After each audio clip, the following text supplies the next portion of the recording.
a peaceful February morning in 1986, the Californian police rushed to a condo in which things were ransacked and a young woman was found killed. From outside, it looked like burglary was the main motive behind the crime. The victim was 29-year-old Sherry Rasmussen, a respected critical care nurse who had recently begun a new chapter of life after marrying the man she loved. Friends described the young couple as happy, ambitious, and excited about their future together. Nothing about their lives suggested that they were connected to a tragedy that would become one of America's most infamous cold cases. When police officers arrived at the couple's townhouse, they found a scene of extraordinary violence. Sherry had fought desperately for her life before being beaten and shot multiple times. At first glance, detectives believed they were investigating a burglary that had turned deadly. Yet the crime scene contained details that refused to fit that explanation.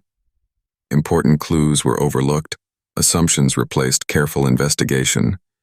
Before diving into the depth of the complex plot of the case, let us know where you all are listening from. Please like it, share the case with your friends, and support us for many such unique true events that puzzled people over the years. Some important clues were overlooked, and the case slowly drifted into obscurity. As the years passed, the file gathered dust, while the killer continued living an ordinary life, being confident that the plot was a foolproof plan that was well executed. The truth came out in an extraordinary way. Stay with us to know the complexity of human psychology that ruined the lives of a happy couple. The perfect couple. In the mid-1980s, Southern California represented opportunity, ambition, and new beginnings. Los Angeles was expanding rapidly, attracting young professionals who dreamed of building successful careers and peaceful family lives. Among them were two people whose futures seemed destined for happiness. 29-year-old Sherry Rasmussen was an intelligent, compassionate critical care nurse known for her calmness under pressure and genuine kindness toward patients. Long shifts in the intensive care unit never diminished her warmth. Friends remembered her as disciplined, optimistic, and deeply devoted to her family. Nursing was not simply her profession, it was her calling. Her husband, John Ruetten, was equally ambitious. Working as an engineer, he had established a promising career and shared Sherry's vision of a stable, fulfilling future. They met through mutual friends and quickly discovered that they valued the same things: hard work, honesty, and family. Their relationship developed naturally, free from drama or public attention. Those who knew them described them as remarkably compatible. They laughed easily, supported each other's careers, and spoke excitedly about the years ahead. Their marriage in November 1985 marked the beginning of a new chapter that seemed full of promise. The newlyweds purchased a townhouse in the quiet community of Van Nuys, believing it would be the place where they would eventually raise children and grow old together. The home reflected their personalities, simple, comfortable, and welcoming. Family photographs decorated the walls, wedding gifts filled the shelves, and every room carried the excitement of two people building a life together. For Sherry, the townhouse symbolized security after years of dedication to her profession. For John, it represented the reward for years of hard work. Neither imagined that their dream home would soon become the scene of an unsolved homicide. Yet, unknown to Sherry, there was someone from John's past who had never completely accepted that his life had moved on. Years before meeting his future wife, John had briefly dated a woman named Stephanie Lazarus. At the time, both were young, career-driven, and beginning their professional lives. Their relationship eventually ended, and John considered it a closed chapter. As he moved forward, he met Sherry, fell in love, and chose to build a future with her. To him, the past remained exactly where it belonged, in the past. Stephanie Lazarus, however, appeared to view the relationship differently. Friends and acquaintances later recalled that she had spoken about John long after they had separated. Some believed she still hoped they might reunite. Others remembered that she seemed unusually interested in his personal life, even after the relationship had ended.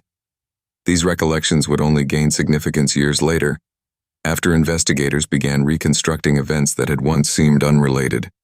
At the time, no one imagined that an old relationship might one day become central to a murder investigation. By February 1986, the young couple had settled into the routine of married life. They worked long hours, spent weekends arranging their new home, and looked forward to the future. Nothing suggested they were in danger. Friends saw no signs of fear or conflict. There were no reports of threats, no alarming incidents, and no obvious reason for anyone to target them. To everyone around them, they were simply another hard-working couple beginning a happy life together. But beneath this appearance of normality, an invisible storm was gathering. A relationship that had ended years earlier had not truly ended in one person's mind. Feelings left unresolved can sometimes fade with time. In rare and tragic cases, they evolve into something far more dangerous. On the morning of February 24, 1986, that hidden obsession would collide with the peaceful life Sherry and John had built, setting in motion a murder mystery that would remain unsolved for more than 23 years. For Sherry Rasmussen's family, the nightmare was only beginning. They believed someone had deliberately targeted their daughter, yet the official investigation continued to follow the theory of a burglary gone wrong. As months became years, hope slowly faded. The case remained open, but meaningful progress had stopped. A young woman's life had been stolen, a newly married husband had lost his wife, and the person responsible quietly returned to everyday life, convinced that the truth would never be discovered. For most people, an ex-partner's marriage. Sherry later spoke with family members about the uncomfortable encounter, describing Stephanie as someone who seemed unwilling to accept that John's life had moved on. While there was no argument or public confrontation, the visit left an impression on Sherry. At the time, it seemed like an unpleasant but harmless experience. Only years later would investigators ask whether that meeting had revealed emotions far deeper than anyone realized. By the early 2000s, forensic science had changed dramatically. DNA technology, which was still in its infancy in 1986, had become one of the most powerful tools available to criminal investigators. Cases once considered impossible to solve were suddenly being reopened across the United States. Detectives realized that biological evidence collected decades earlier could now reveal identities that had remained hidden for years. This scientific revolution encouraged the Los Angeles Police Department's cold case unit to review several unsolved murders, including the death of Sherry Rasmussen. When investigators reopened the files, they were surprised by what they found. The crime scene photographs, witness statements, and forensic reports suggested that the original burglary theory had serious weaknesses. Valuable items had been left inside the house. There was no convincing evidence of forced entry, and the violence inflicted upon Sherry appeared intensely personal. The more the new detectives studied the evidence, the more they questioned whether the original investigators had focused on the wrong suspect profile from the very beginning. Among the preserved evidence was one item that immediately attracted attention: a sample of saliva collected from the bite mark on Sherry Rasmussen's arm. In 1986, the sample had little practical value. By the early 21st century, however, modern DNA profiling could generate a complete genetic profile from even the smallest biological trace. Laboratory scientists carefully examined the evidence, knowing that this single sample might finally identify the person who had struggled with Sherry during her final moments. The results were astonishing. The DNA profile did not belong to an unknown burglar or a repeat violent offender already listed in criminal databases. Instead, it belonged to a woman. This unexpected discovery forced investigators to rethink everything they believed about the case. If a woman had been directly involved in the violent struggle, the burglary theory became even more difficult to defend. Detectives now began searching for women who might have had a personal connection to Sherry Rasmussen or her husband. Chapter 5. The Trap. By the summer of 2009, the investigation had reached a critical stage. The detectives assigned to Sherry Rasmussen's murder believed they were closer than anyone had ever been to identifying the killer. But belief was not enough. Stephanie Lazarus was an experienced police detective who understood criminal investigations as well as the officers following her. If they confronted her without irrefutable evidence, she could refuse to cooperate, request legal counsel, and the case might collapse. Every step had to be precise, legal, and beyond challenge. The evidence was immediately sent for forensic analysis. Days later, the laboratory delivered the result investigators had been waiting for. The DNA obtained from Stephanie Lazarus matched the saliva recovered from the bite mark on Sherry Rasmussen's body. The probability that the DNA belonged to someone else was extraordinarily small. After 23 years, science had accomplished what eyewitnesses, interviews, and traditional detective work could not. The evidence now directly connected Stephanie Lazarus to the violent struggle inside the townhouse on February 24, 1986. Even with this powerful evidence, investigators understood that DNA alone would not answer every question. A jury would want to know why a respected detective's DNA appeared on a murder victim. The prosecution would need to establish motive, opportunity, and behavior consistent with guilt. Detectives therefore spent weeks reconstructing the history between Stephanie, John Ruetten, and Sherry Rasmussen. They interviewed former friends, examined old records, and pieced together a relationship that had quietly ended years before, but, according to the prosecution's later theory, had never truly ended in Stephanie's mind. Now came the most delicate part of the operation. Detectives wanted to hear Stephanie explain her connection to John Ruetten before revealing what they already knew. Rather than arresting her immediately, they invited her to another interview. She believed she was simply assisting fellow officers with an old investigation. What she did not realize was that every answer would be carefully compared against evidence already in the detective's possession. They were no longer searching for the truth. They believed they already had it. The interview was designed to see how she would respond when confronted with her own past. On the day of the interview, Stephanie Lazarus entered the room with the confidence of someone accustomed to asking questions rather than answering them. She smiled, made casual conversation, and appeared completely at ease. To anyone watching, it looked like a routine discussion between experienced detectives. But beneath that calm atmosphere lay 23 years of unanswered questions, a family still waiting for justice, and a DNA report that had silently transformed a respected police officer into the prime suspect in one of Los Angeles's most notorious cold cases. Stephanie never doubted that a forgotten crime resurfaced and an invisible power of justice was closing in. She had to face the final verdict of her own destiny she created misusing her detective's badge. The interrogation itself would later be studied by investigators, psychologists, and true crime audiences around the world, not because it contained a confession, but because it illustrated how patient questioning, combined with powerful forensic evidence, can slowly dismantle a carefully maintained story. For Stephanie Lazarus, the interview marked the end of more than 2 decades of secrecy. For Sherry Rasmussen's family, it marked the first real step toward justice after 23 long years. When Stephanie Lazarus appeared before the court, the case immediately attracted national attention. It was no longer just another murder trial. The prosecution was accusing a veteran Los Angeles police detective of committing a brutal murder more than 23 years earlier, and then living an ordinary life while wearing the same badge entrusted with protecting the public. Reporters filled the courtroom, legal experts followed every development, and Sherry Rasmussen's family quietly took their seats, hoping that after decades of waiting, they would finally hear the truth acknowledged in a court of law. The prosecution's case rested on 3 powerful pillars. First was the DNA evidence recovered from the bite mark on Sherry Rasmussen's arm. Forensic experts explained to the jury how the biological sample had been carefully preserved since 1986, and how advances in DNA technology allowed scientists to identify its source with extraordinary accuracy. The prosecution argued that the bite occurred during the violent struggle inside the townhouse, directly placing Stephanie Lazarus at the scene of the crime. Unlike eyewitness testimony, DNA could not forget details, change its story, or be influenced by the passage of time.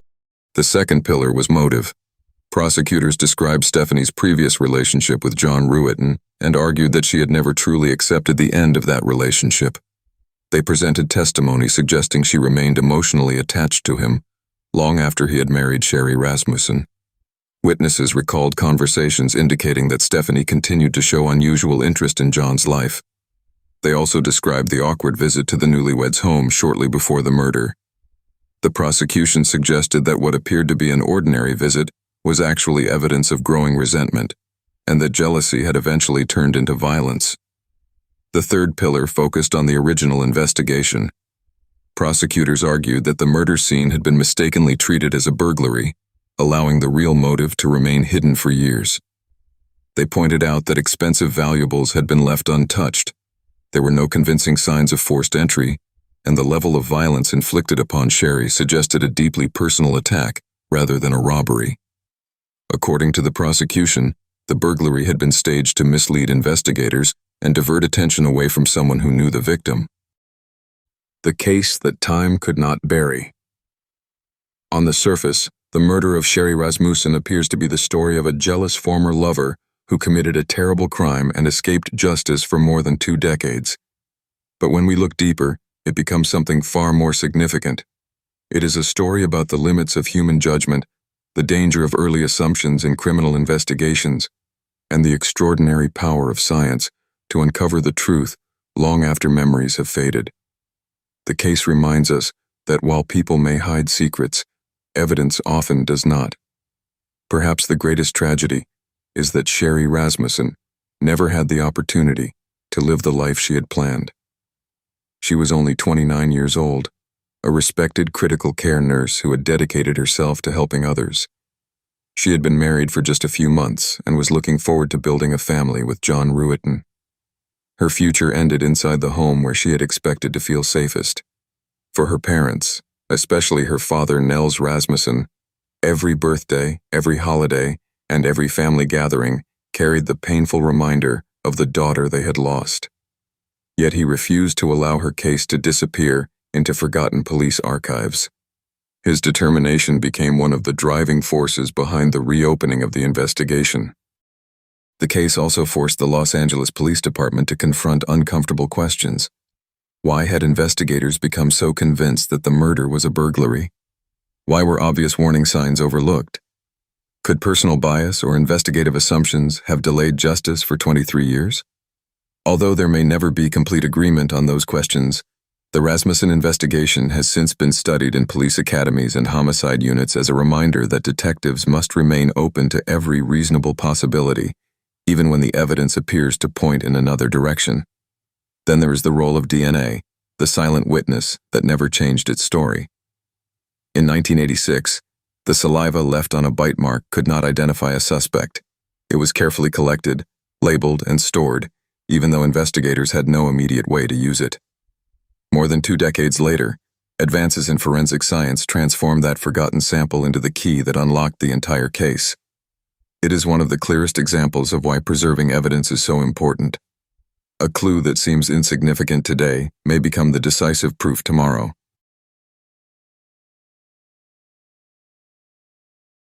The conviction of Stephanie Lazarus also delivered a powerful message about the rule of law. For years, she served as a respected detective, investigating crimes while carrying a secret that prosecutors argued had followed her since 1986. Her profession did not place her above the law. When sufficient evidence emerged, she was investigated, arrested, tried before a jury, and convicted through the same legal process that applies to every citizen. That principle, that justice must be blind to status, profession, or authority, is one of the foundations of a democratic legal system. Yet, like many famous criminal cases, some questions remain unanswered. No one except the killer truly knows what happened during those final moments inside the townhouse. We do not know the exact words exchanged, the precise sequence of events, or whether there was a final opportunity to walk away before violence erupted. Those details were lost forever on that February morning. What remains are the physical facts established through evidence, the testimony presented in court, and the verdict reached after careful examination of both. The murder of Sherry Rasmussen remained unsolved for 23 years, but justice, though delayed, was not denied. Her story reminds us that every cold case is more than a file on a shelf. It is a family waiting for answers, a victim whose voice deserves to be heard, and a promise that the search for truth should never end. If this story left you thinking about the remarkable power of forensic science and the persistence of those who refuse to give up, consider subscribing for more carefully researched true crime documentaries. In our next investigation, we'll uncover another real case where one overlooked clue changed everything. Until then, thank you for watching. And remember, sometimes the truth waits patiently for decades before it finally comes to light.